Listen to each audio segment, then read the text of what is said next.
Assalamu alaikum, family. You're tuned into the Sajda channel, and I am your host, Sajda Wendy Muhammad. Welcome to what, inshallah, will be another powerful show. So be a friend, tell a friend. Yesterday, we talked about the power of silence, and I just want to roll that forward into what I call kind of a partnership concept in confidentiality. So be a friend, tell a friend. We'll be right back in a few short minutes.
O Allah, guide me among those whom Thou hast guided aright, and preserve me among those whom Thou hast preserved, and befriend me among those whom Thou hast befriended.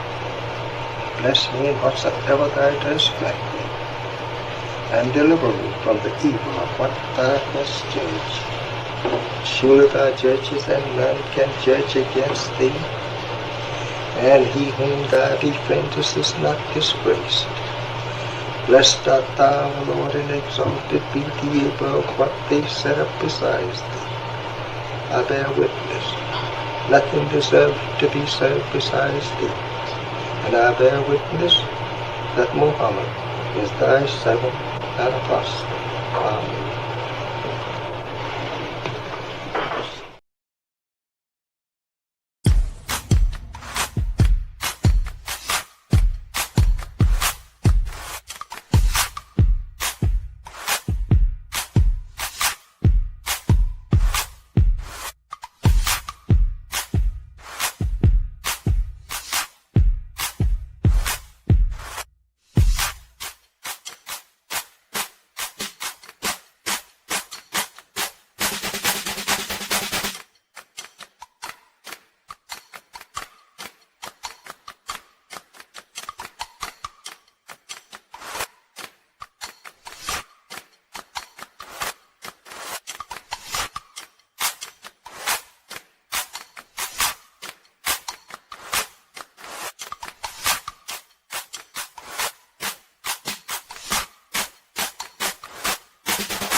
I'm back.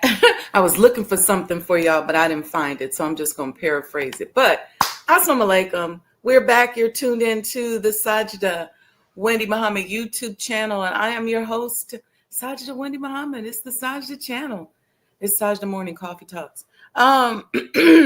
Yesterday, we talked about the power of silence, and some of you wrote me saying that you just can't do it. You just can't do it. And I wanted to say first that some of you are just sitting down trying to meditate for a whole hour. Just start with 5 minutes. Just start with 5 minutes. But rolling that forward, the silence conversation into confidentiality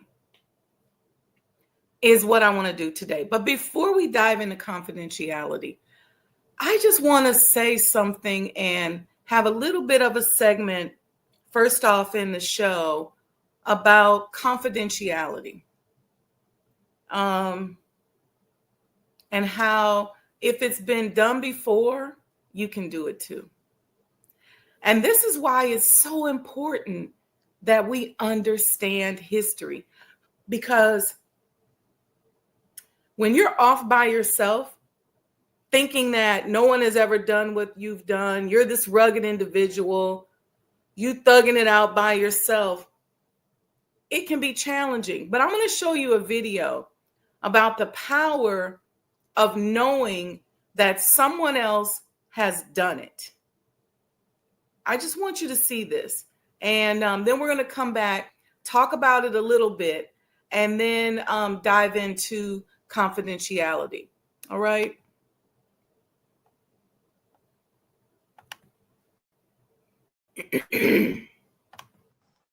Before April 1954, the common belief, the universal belief, because it had been tried again and again and again, and people had failed, the belief was that man was not physically capable of breaking the 4-minute barrier, that he could not run a mile in less than 4 minutes. That was the belief on the planet. It had never been done. But here's what happened, ladies and gentlemen. Roger Bannister came along, and he broke the 4-minute barrier. Now, here's what's significant about that. Since that time, up to this day, over 20,000 people have done it, including high school kids. What changed? 20,000 people, what changed? Here's what happened when they got on the track. They knew it had been done. And because they knew it had been done, there was a new belief about this barrier, about this goal that was unreachable. And those 20,000 people got in a race believing, knowing in their heart that someone had done it, that it's possible that they could do it. Mm-hmm.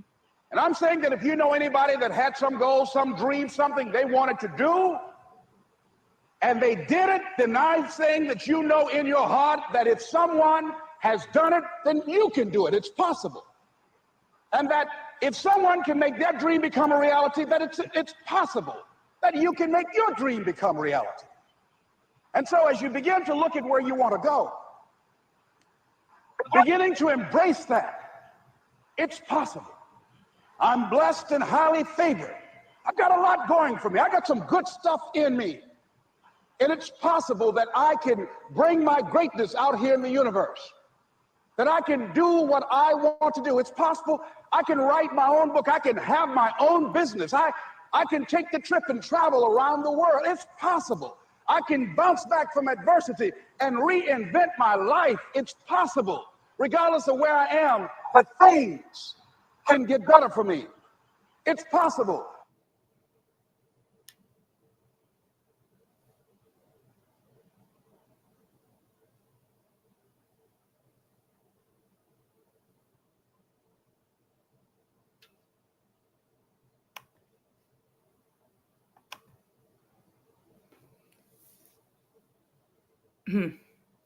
You know, that is such a powerful little video clip for me.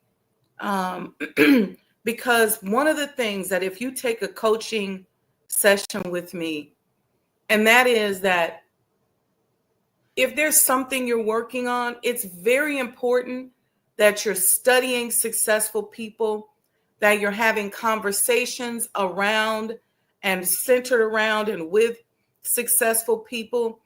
It's important that you are researching successful situations, because your subconscious mind can do what you are telling it, what you can't tell it to do. And what that subconscious mind will do is it will go ahead and embrace those things that are in what you're studying to help push you forward towards your goal. So whenever I'm working on something, whenever I have a really big goal, I'm studying other successful people that did it.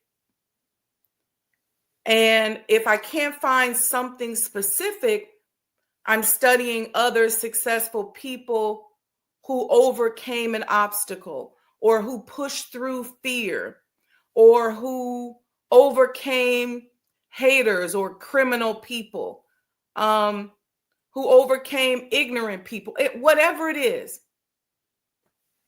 Studying that, because then your brain is constantly being programmed to win. Before Bannister ran that 4-minute mile, nobody allegedly had done it, although it's probably some Black person somewhere that did it. But publicly, this is what's interesting about this. Publicly, and to the press's acknowledgement, no one had done it. Once he did it, and it was publicized, advertised, talked about, PR'd, then over 20,000 people and counting have done it. I remember when I was running track in junior high school, the goal of a 4-minute mile was always discussed. You got to get this 400 meters down, under a certain amount of time. And that was what was being studied. Even a few years ago, when I was taking CrossFit on Memorial Day, we do this thing called the Murphy, and you have to run. And so everybody's goal is to run this mile in and around this 4-minute time period. So once someone has done it, then you know that you can do it. So it's very, very, very important. And if you ever talk to me, if you're a friend, if you're a coaching client, I'm talking about people who have done it. I'm helping you with the mathematical language. I was talking to somebody the other day and I said, listen, we believe that we know a true and living God. There's got to be some blessings that come with that. There's got to be some acceleration that come with that. There's got to be some success that comes with that. We just have to step out and test it out and see if it happens. And I guarantee you that it will. I guarantee you that it will. And I'll tell you a little secret. What you want to do is put that goal in your mind, put that mathematical logic, that logic of whether it's, listen, I follow a true and living God. I know Jesus and Jesus knows me. Whatever you got to say to yourself, okay, that you believe is the truth. Because really all about the energy that you line up with and if you believe in what it is that you're saying. See, someone said to me the other day, they said, the Elijah Muhammad House Museum is a conviction for you.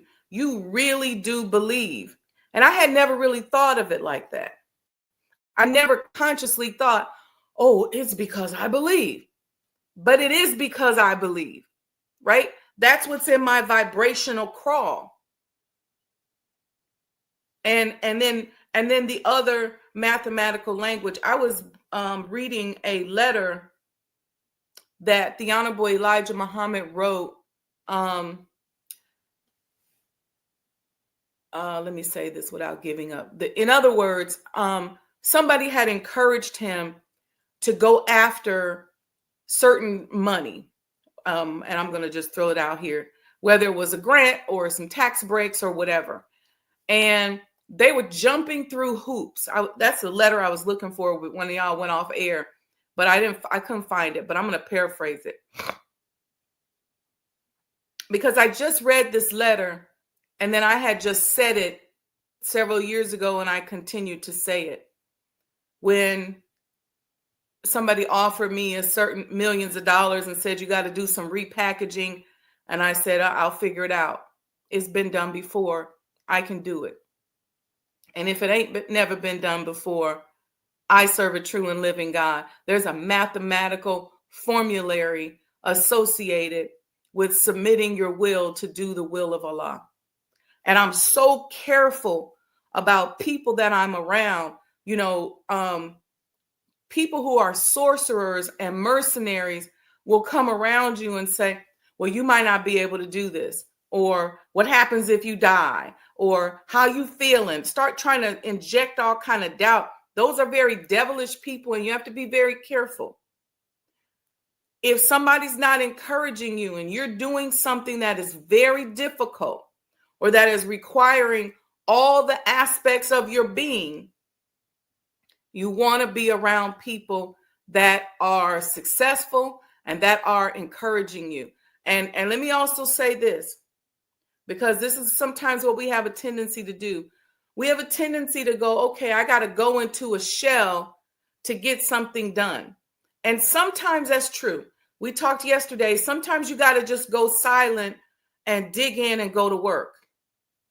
But you want to be careful that if you make the decision to go dark or go silent or just kind of go into your own little shell and get something done, you want to make sure that you're not repeating the same thoughts and the same patterns that cause you to plateau and be stuck in the first place.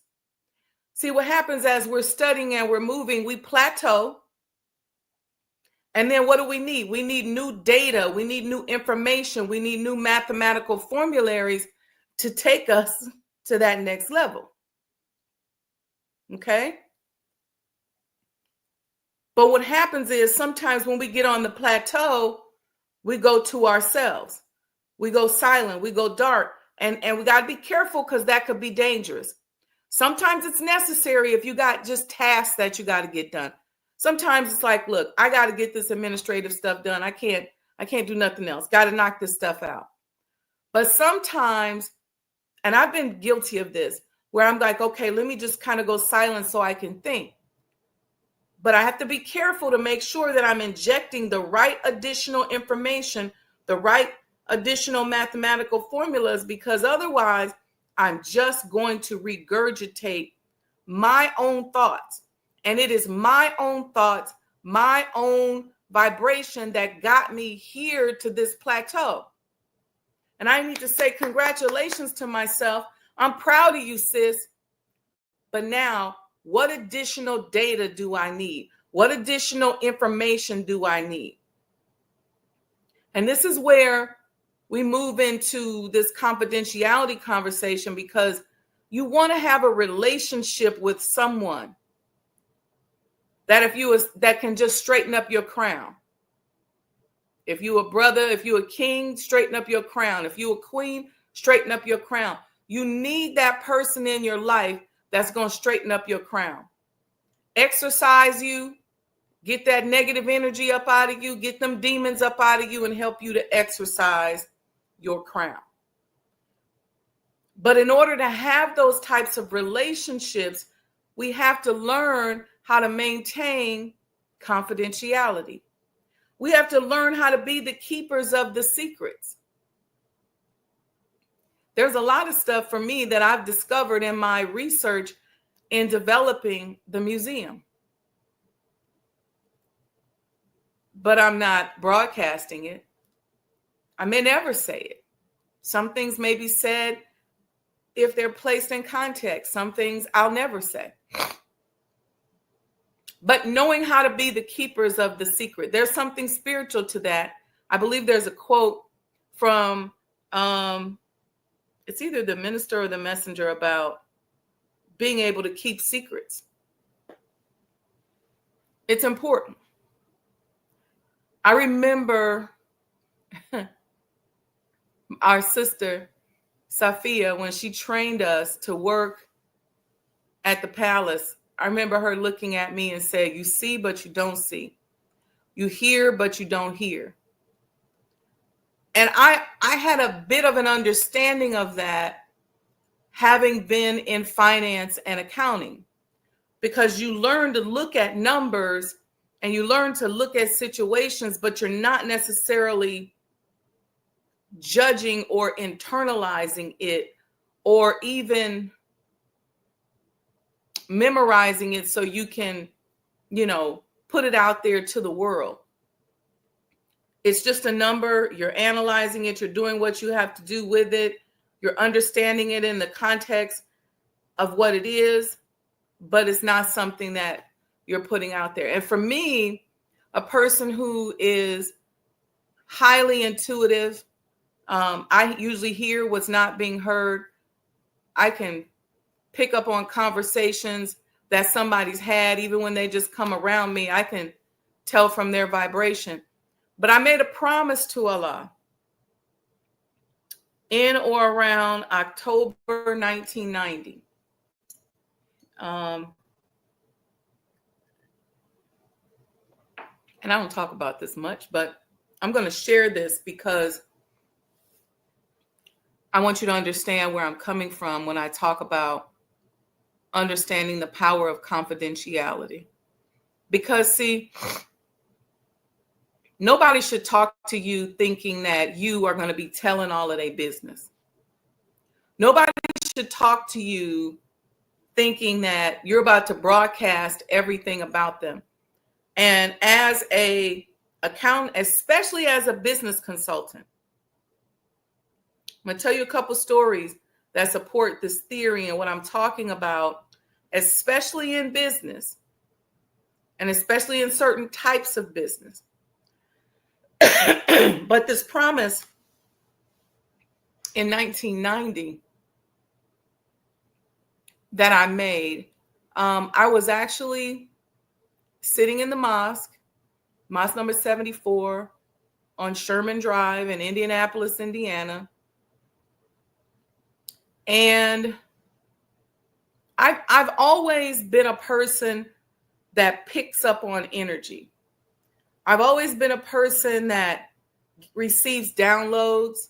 You heard me talking yesterday about going and kind of commemorating where I first had this experience at around 3 or 4 years old, in my grandmother's yard in Omaha, Nebraska, and just receiving. I've always been that person where all of a sudden I get that buzz and I know some information is coming through, and then I just stop and I get the information.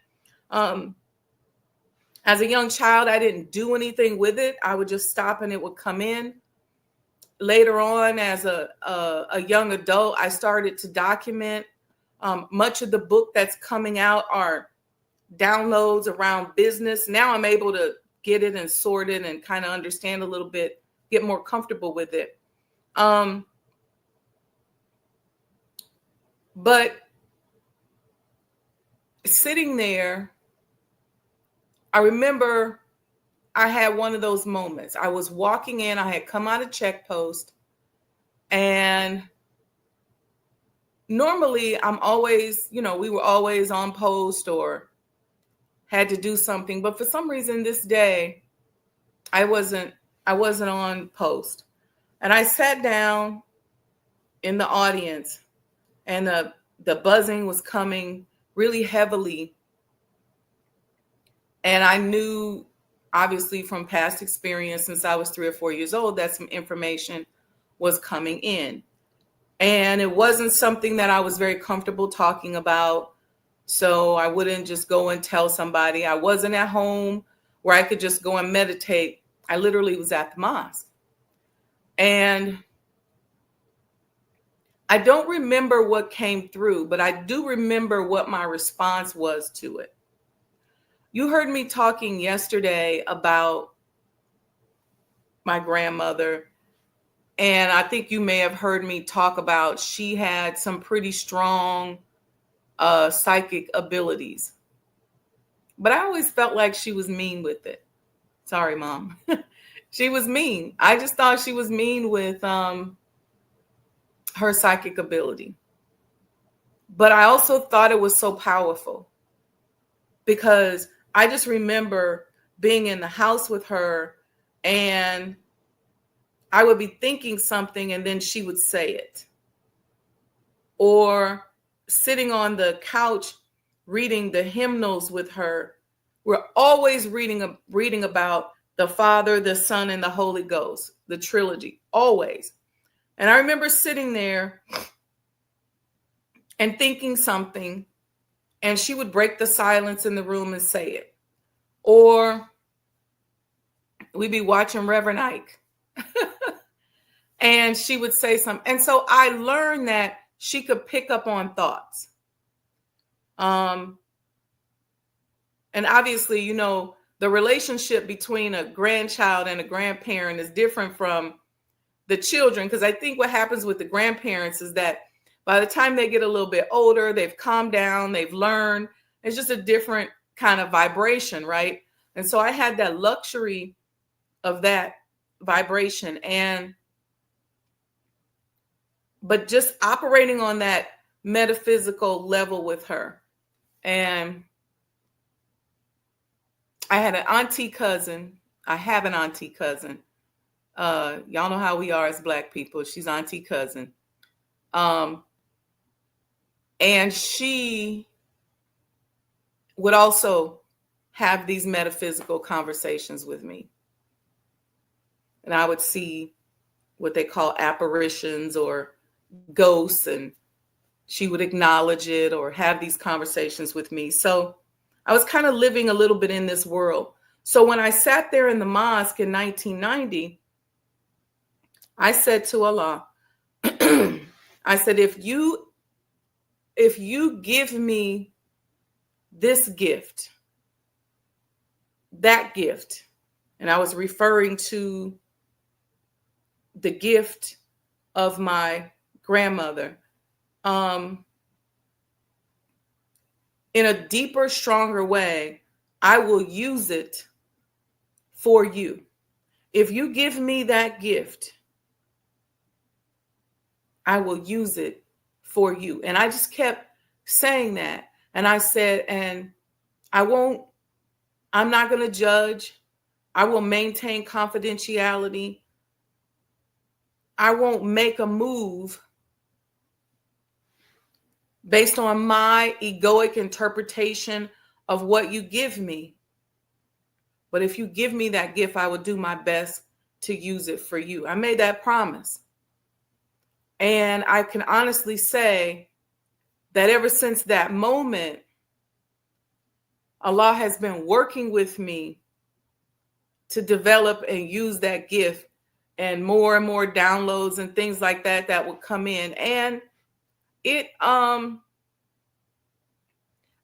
to the point where later I had to say, allow me to have balance in my life, because I'm not in a situation where I can go sit off in a corner somewhere and just be that. I got to live. I got to make money. So help me navigate the world with that. And so when Safiya said, you see, but you don't see, you hear, but you don't hear, I understood that on that level. And I understood it so that I could become first as an orientation instructor and understanding the power of, I believe it was using that gift that helped, that blessed me to be impactful as that instructor, because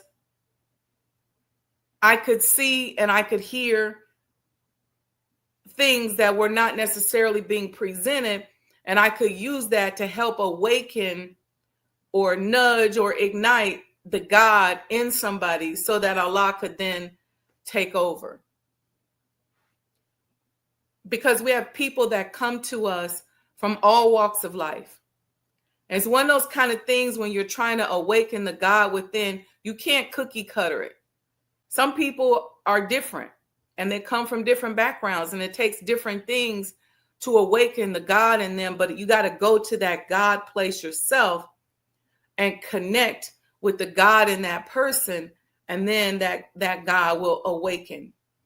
And once it's awakened, and then you can teach them other things. What does that mean when it comes to confidentiality? As your spiritual gifts develop, you're going to learn different things about people, whether it's because you're a good friend, whether it's because you see something. Stop being the person that gossips that slack talks, that runs your mouth, and stop feeding into that.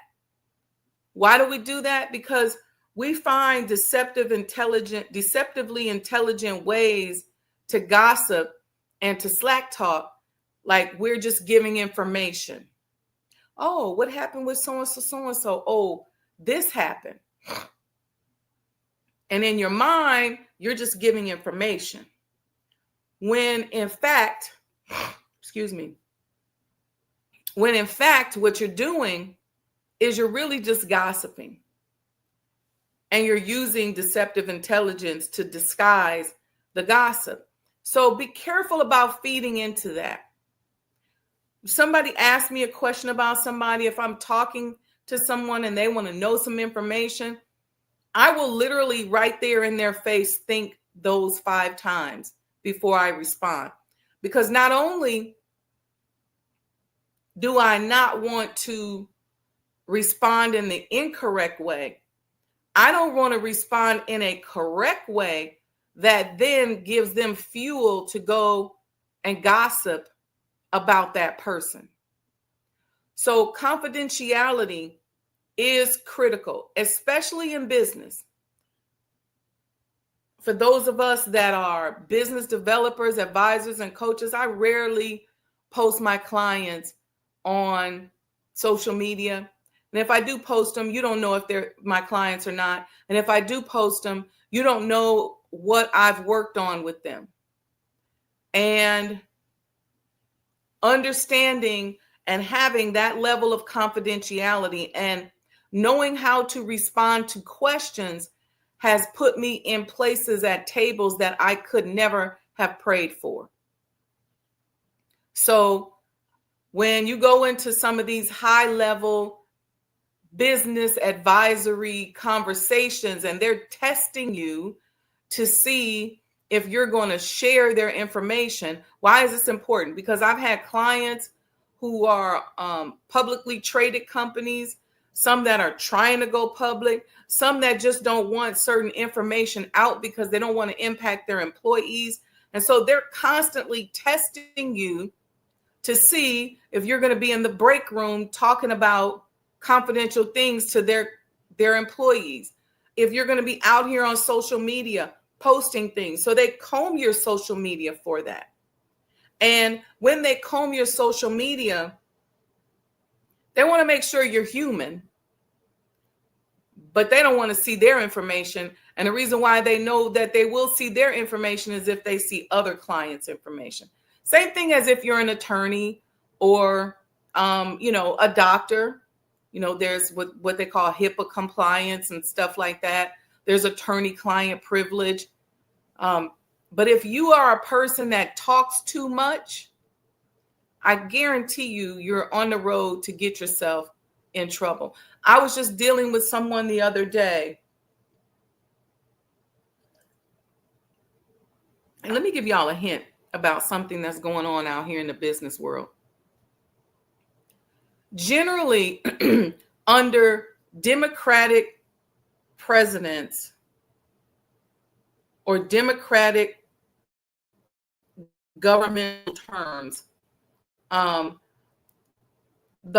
idea of having a nonprofit popularizes because what oftentimes happens is that there's an increased amount of money that is funneling down into the community from the government, whether it be the federal government or the state government, that then gets dispersed into community and different agencies. So a lot of people start these nonprofits. And then sometimes under a Republican tenure, that kind of dries up a little bit. But because we kind of go as an ebb and flow, people just kind of ride the wave. And what's happening now, because a lot of dollars that were trickling down from the federal government are no longer trickling, and there's a lot of pressure on the state to fund things. Some of the foundations have cut off certain funding. This is not the time for you to be starting a nonprofit and playing or thinking you're going to play with these people's money. And I know oftentimes as Black people, we see organizations get funded. We hear about, oh, Michael Jordan just gave $10 million to the such and such center, or Kanye West just gave $1 million to such and such, such and such. And then we think in our brain, shoot, I'm about to start me a nonprofit and get me some of that money. It is one of the quickest ways that Black people go to jail for a white collar crime, because there's a whole list of stipulations around how you have to account for the money, for commingling. If you're looking at that as dollars that you're going to spend and you excited about it, there's a lot that comes from that. There is no such thing as free money. Okay? There's no such things. If you book me for an advisory services, there's other ways that I can show you how to diversify your revenue portfolio that can incorporate a nonprofit arm of it.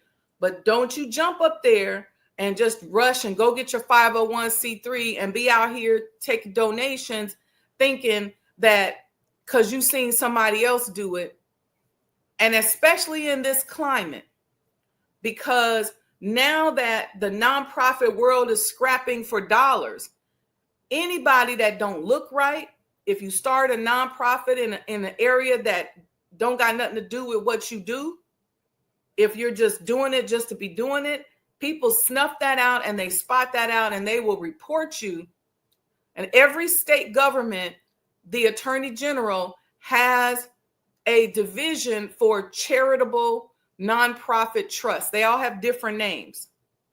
And they will report you and investigate you. And if they start smelling over you, something's going to stink. Why are they doing it? Because they want to reduce the competition. Money, free money, as they call it, which no money is free, but that grant money, that free money is sparse.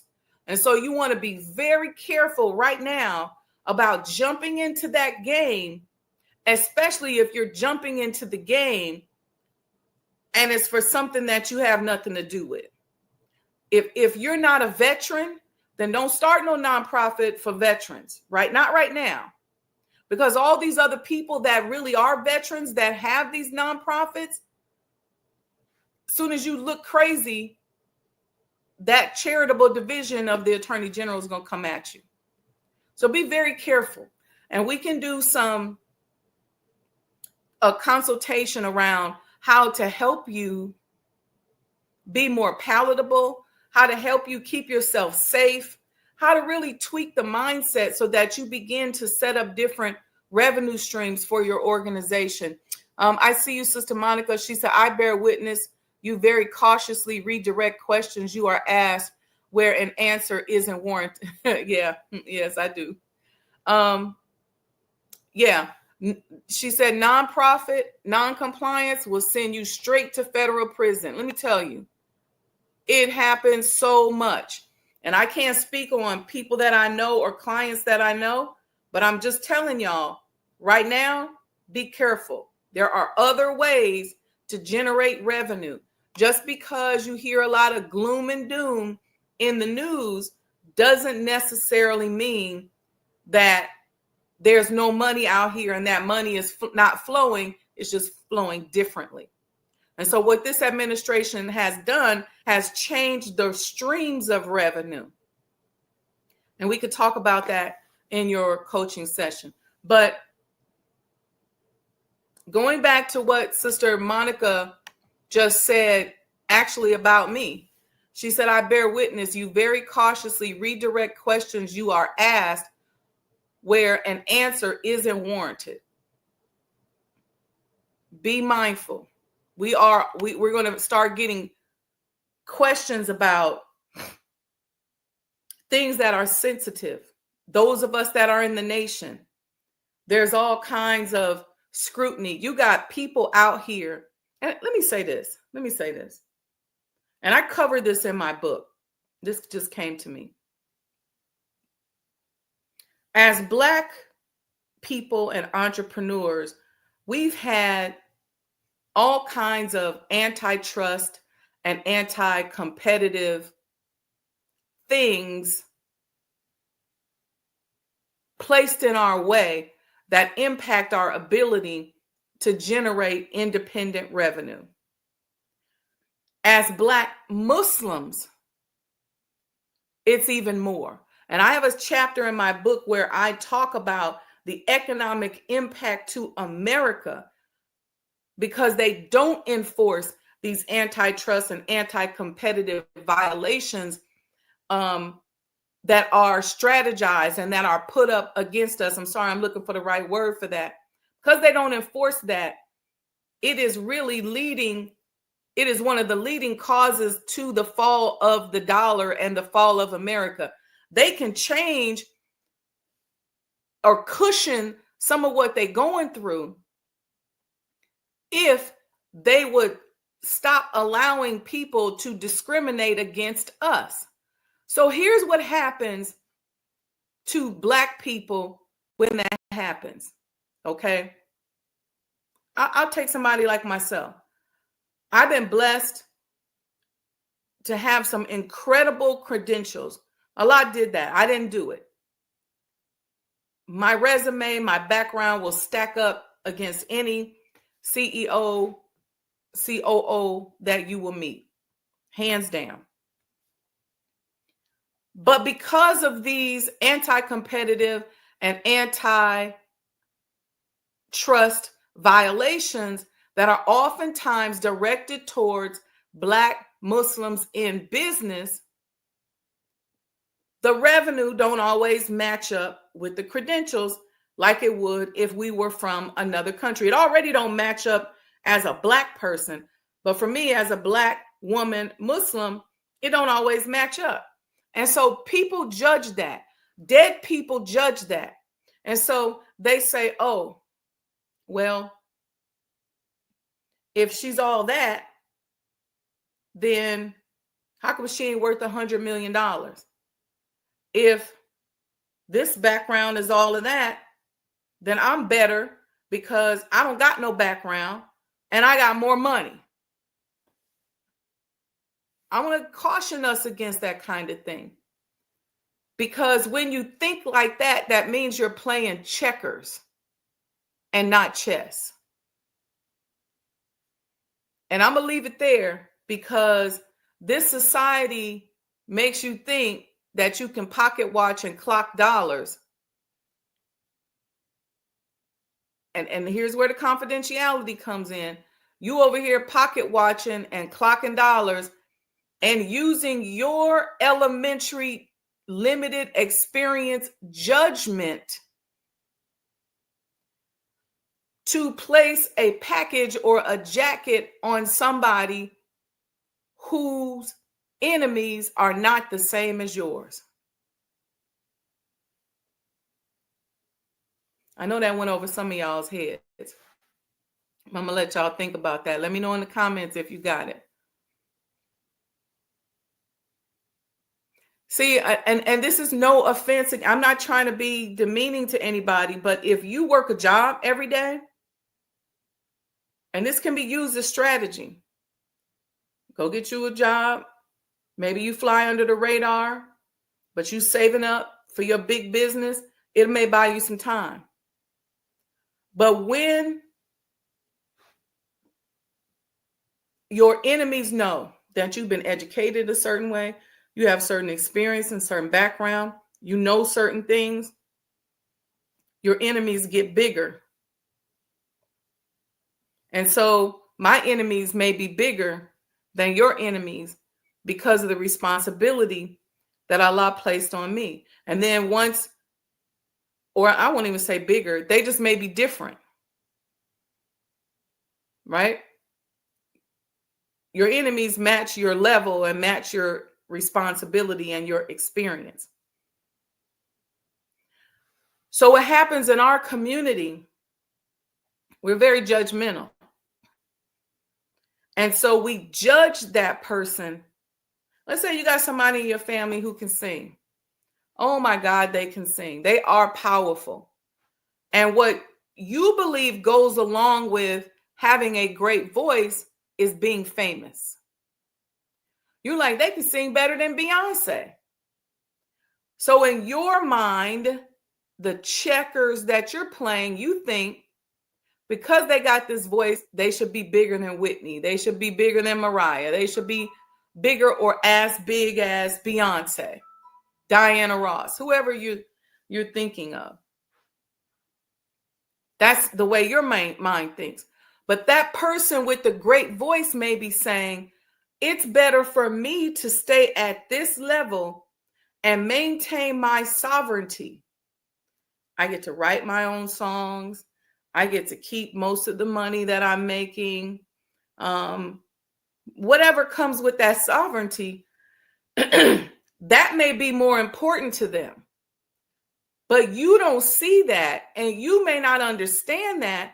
So you judge them because here they are with that big voice. They should be as big as the biggest artist in the world. I know this is going over some of y'all head, but I want you all to pay attention to it. Be careful with judging based upon the checkers moves or the checkers game that you are playing.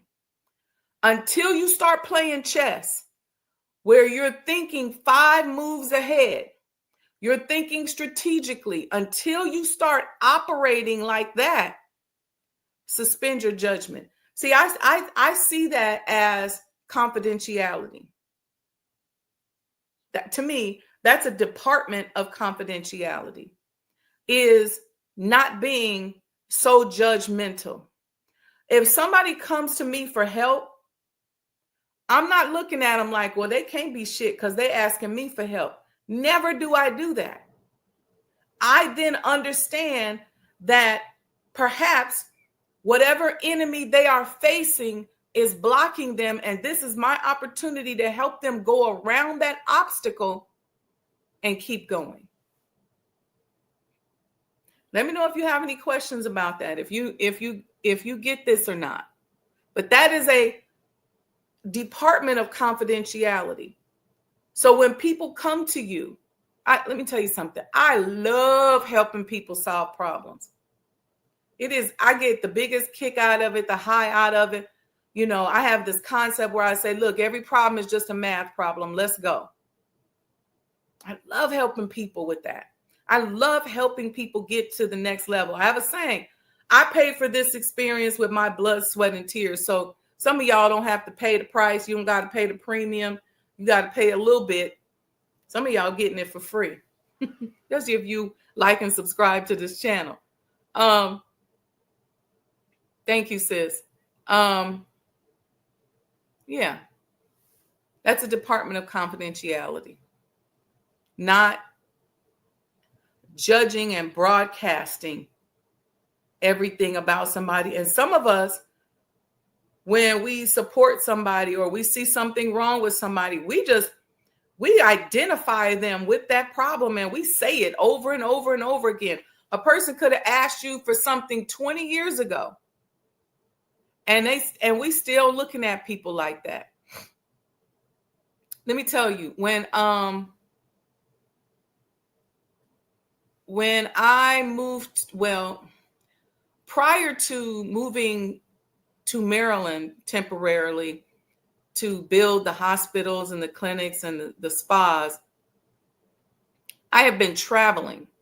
So I was on the road, traveling back and forth. So I was rarely in one place. I had a place here in Chicago, but I just was rarely here. And so people didn't know where I was. They thought I had moved, but I just was moving around. And not necessarily by choice, but this went on for a number of significant years.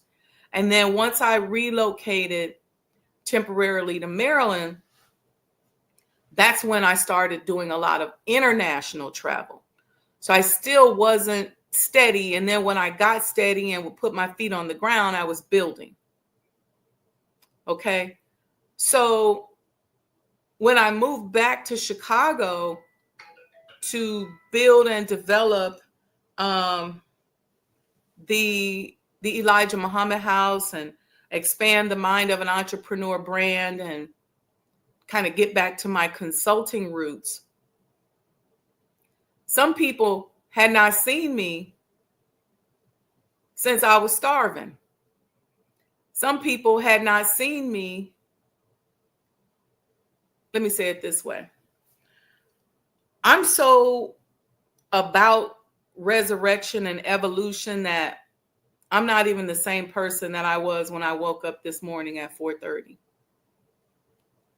And so that person that knew me before all those travels around the country, before all that traveling around the world, they don't know me no more. They think they do, but you really don't. There's a underlying through line with who I am, but my experiences have been so vast and I've seen so much, and Allah has placed so much responsibility on me that there's a side of me that doesn't care anymore. And I don't mean that in a negative way. There's a side of me that doesn't consider certain things anymore, that maybe if you knew me back in the day and maybe you were able to manipulate me with certain things, it won't work today. Because the more and more responsibility that Allah places on you, the more you got to focus on that responsibility, and the less time you have worrying about things that don't matter. Because Allah has a way of tethering your whole life to whatever it is that He wants you to do, because He wants to make sure that you do it, and He makes it easier when you do that. That's a whole nother conversation. But anyway, any questions about this aspect of confidentiality? And I know we traveled around a lot of concepts to get here. We started with, if somebody else can do it, you can do it. And I wanted to do that to take that jealousy and envious stick out of your hand, so that you're not violating people's confidentiality because you're so insecure that you want to use their situation, what they're going through, to make yourself look good. You know how many blessings you get when you help out confidentially and you don't ever say anything about it, and you just keep going and say, hey, no, I got you, I'm just supporting you. Do you know how Allah comes at you flying? You get the benefit of all them ancestors in that person's background that was praying and dreaming for them to accomplish that goal. You get every background benefit from helping that person without victimizing, demonizing them, or belittling them. That's huge. But if you are a person who can't keep a secret, you talk too much, you're constantly embarrassing people, it's all kind of bad energy that follows you as a result of that. But more importantly, you're going to impact every relationship that you're in, because people will look at you and they know, well, this person can't hold water. We all know people like that. You sitting up watching them tell something about somebody else, you best believe that when you ain't there, they telling your business too. And here's where it can get dangerous. If you are a person who has a different level of enemy and opposition, that can become dangerous, because then people can use that person to get information about you and make a move against you. Don't be that person. Don't be that person. I'm like Fort Knox. I learned I can move my mouth and not say anything. You can call sister just bore witness and I can move. I ain't saying nothing. Stuff I've seen, places I've been, people I know. You ain't getting it from me. And they can walk past me and they ain't even got to speak to me.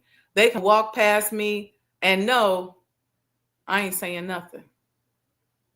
But there are people who have information about you that that maybe they met you at a vulnerable time. They saw you when you made a mistake, you was going through something, and they will use that information either to expand it and lie on it, but to make themselves seem better than you. And to just flat out lie. It's not good. Not good. Even if you listen, and let me tell you this for the sisters. Even if you were in a relationship with a man and you now broke up with him and you know certain things about him, don't be tacky and just vomit all over the place and tell all the person's business. It's something about the way you look when you just, for no reason, just telling it all. Unless that person is doing some kind of crime that's hurting people or something like that, then yes, you should, if you see something, say something. I'm not talking about that. I'm not talking about when maybe you escaped a situation and you saw some molestation or some fraud or something like that going on. I'm not talking about that. I'm talking about just those basic everyday mistakes that people make and you just blowing them up and blowing it up. Especially if it's somebody that you once loved and you were once friends with. Somebody just told me the other day, there was somebody, a sister that I used to be really close with. They told me something she said, a lie that she said about me. And I was like, in that moment, just them letting me know about that lie she told, it told me a lot about the growth and development or lack thereof of that person after all these years.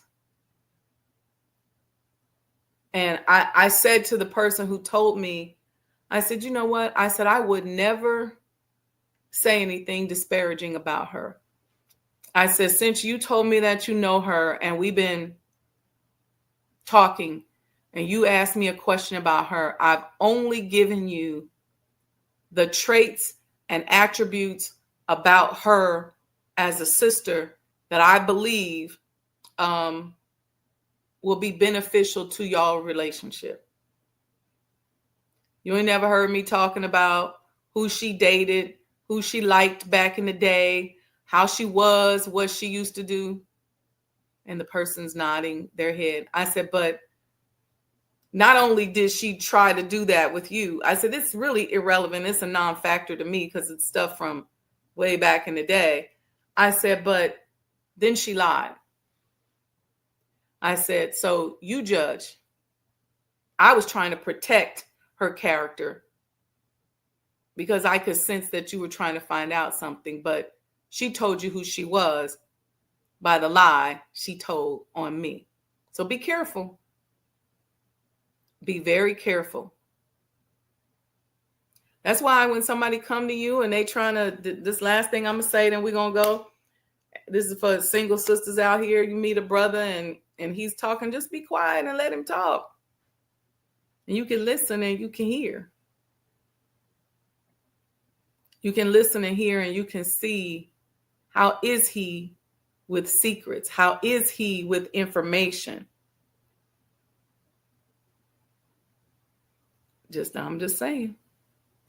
All right, y'all. So thank you for listening. This is Confidentiality. Give me a thumbs up if this kind of helped open some eyes for us today and a different twist on confidentiality. That's what you're going to find in the book, just different ways to look at these business concepts so that we take the sting off of them and make them part of our everyday lives. And then I've written some chapters so that they can be used to create legislation that will help protect us, because we definitely need some protection as we move forward in business. Business is warfare, and we can't forget about that. So not only do we need that physical security and that physical protection, but we need some legal and legislative protection as well. But most importantly, let's not tear each other down and make ourselves so weak that the enemy can easily just pounce on us. Let's be careful. Let's uphold one another. All right. Okay, y'all. As I mentioned yesterday, we got some things coming up. Big secret. We about to open soon. But in the meantime, you can still become a sponsor for the Elijah Muhammad House. We've been working in silence. You can still become a sponsor. You can still get a coin. I'm going to post today. I was downtown yesterday and went past this coin shop, and I looked in there and I said, ooh, one day our coins are going to be in here as collector's items. So I'm telling y'all, get these coins. I would have thought y'all would have sold them out by now, but I cannot stress enough how important it is to get these coins. And as I comb through historic documents, I said, how powerful would it be to have had a coin or some artifact from the 1930s when the nation first started? Or how powerful would it be to have some kind of commemorative item in our home from the development of Mas Mariam or something significant like that? So those coins are for sale for that. We got sponsorship opportunities available. Stay close, because I'm putting together this first launch of the series, The Messenger's Residence. It's the first episode is called The Messenger's Footsteps. And I want you all to check that out. And yeah, I don't want to say too much, but that's it. Okay. And then we got some financial literacy boot camps and things like that coming up. So stay close. All right. Okay, family, if there's nothing else, I am going to go. I'll do some reruns this week so that you all can continue to stay close to the information. And some of these shows, if you've already seen them, jump on here and look at them again. And just refresh your mind, refresh your brain. It's important. All right. Peace and blessings, family. Make sure you like and subscribe. You can either hit the super chat to support or go to Cash App, Sajda Enterprises. Any little bit helps. This platform, everything that we're doing, we are not charging for probably 90% of what we're doing, and we should be, but it's all about getting this information out to you as much as possible. And we have to do it independently. There's a lot of blocking and shadow banning because these are subjects that are not things that people want folks to know. And when you book a session with me, I'll explain more. Okay, family, peace and blessings. Don't go anywhere. The Honorable Elijah Muhammad, who in my judgment is the master historian, taught us that of all our studies, history is the most attractive, and it is best qualified to reward the researcher. History is most attractive. Why should history be most attractive? Because history is the recorded time of the human family in its struggle to overcome obstacles. There is no life that is without struggle. The Holy Quran teaches us that man, meaning man and woman, is made to face difficulties. and after difficulty comes ease. But it is history that guides us through difficulty. For if you know how people who had difficulty yesterday got through, and if your difficulty is somewhat similar, then today we also can get through if we follow the guidance of history. This is why Carter G. Woodson and many of our black giants fought for black people to know our history. Because in not knowing our history, we don't have a guide. And without a guide, we are lost. No wonder the